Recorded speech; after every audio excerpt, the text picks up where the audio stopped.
Welcome to CNN News. Not that CNN News, Cowboy Nation News.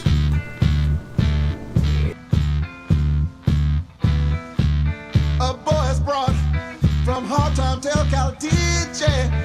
another home for walls that ain't so pretty.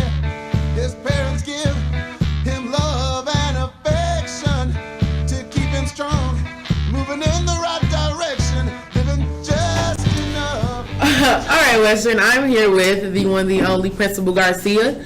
And our topic today is the racial divide within Western International High School. So, Principal Garcia, how do you feel about students naturally flocking to other students who look most like them? I think it's a natural instinct. It's something that kids do just for safety. I think many of our students over the 9 years that they're in school have known a pretty consistent group of kids for their entire educational career, from kindergarten through 8th grade. And when you get here, there's already sort of, what's the word I'm looking for?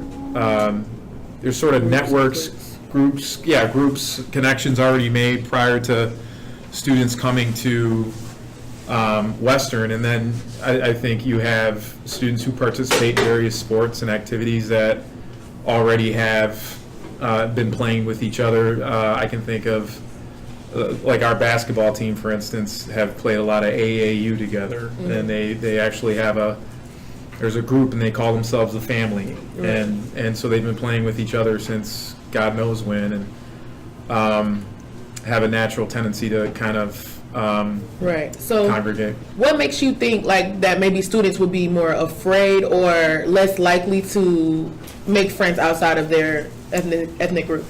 Well, different is scary. Change is terrifying to anybody.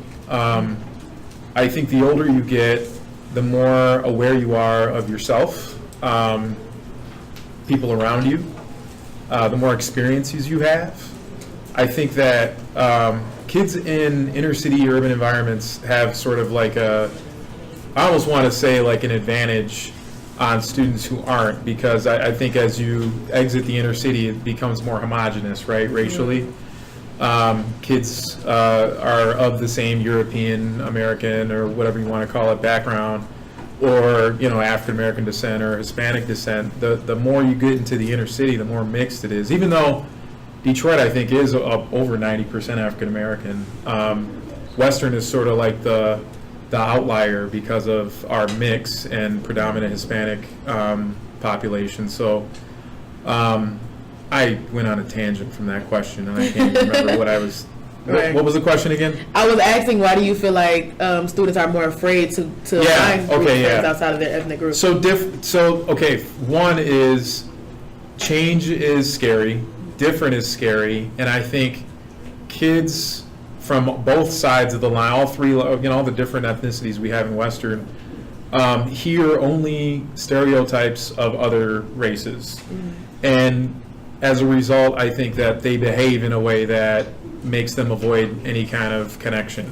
Okay. I think that's kind of what their parents go through as well. So, I mean, it depends on what's going on at home, too. I mean, if you have parents who are with it, and hip to, just diversity and I definitely agree that it's all about how people are brought up and how people are raised. It's a combination, right. I think, yeah. Okay, so last question. What do you feel like would be kind of the best way or the most efficient way to get students at Western more engaged with other ethnic groups, or to kind of step outside of their ethnic group, to kind of step outside of their comfort zone?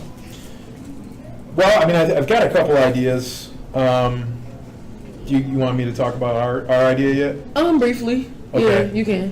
Well, one of the ideas that actually Rejoice and I had and I give the credit more to Rejoice than myself, are the ideas of principal-appointed student ambassadors.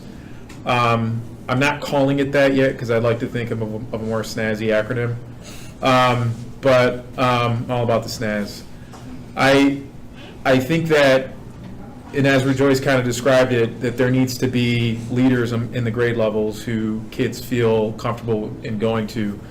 I've also heard some great ideas from some of our external partners, namely Jessica Caremore, who is with the Future Project and works with students, about creating sort of forums where students can ask each other questions.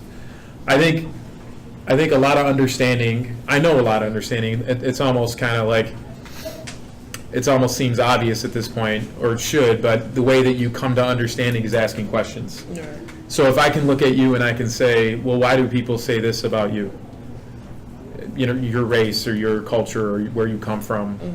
And you can say, well, I don't know, but here's what I think. And then that's kind of how you start a conversation instead of living in the unknown.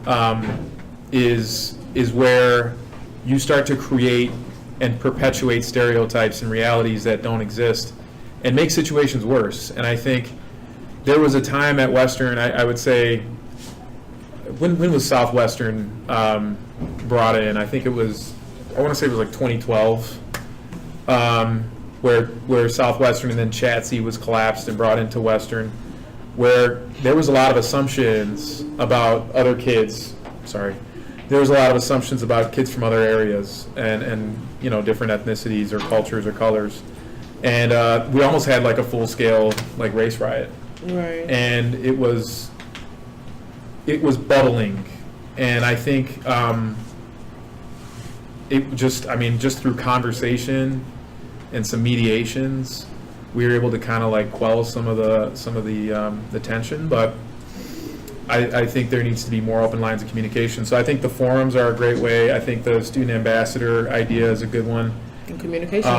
And I think so we have to train the trainer as well too. So even with our teachers, and I'll tell you, and this is no knock on teachers, but not all teachers are as cool and reflective and open-minded as Mr. Cruz is. And I think if we could kind of model that and scale that to not only our building but the district, I think you start to see racial tensions and stereotypes kind of fade a little bit. But it's tough.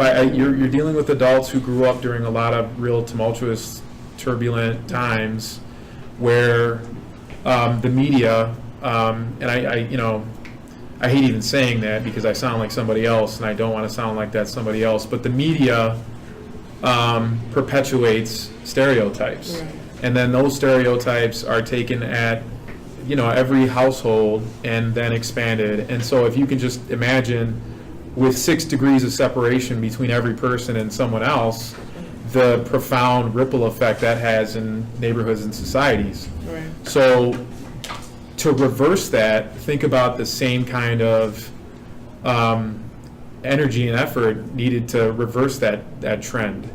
And I think it just comes from mindful and reflective educators, and the same thing from students. But I mean, it's so tough these days. I think my conspiracy theory mind just kind of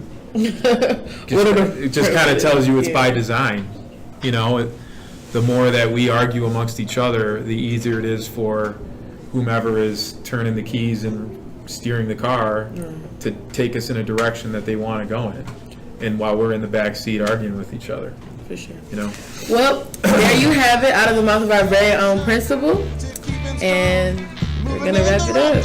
Yeah, that was it. No problem. Thank you for coming. Just enough for the city, yeah. His father works some days for 14 hours, and you can bet he barely makes $1. His mother goes to scrub the floors for me, yeah. And you best believe she hardly gets a penny. Living just enough for the city.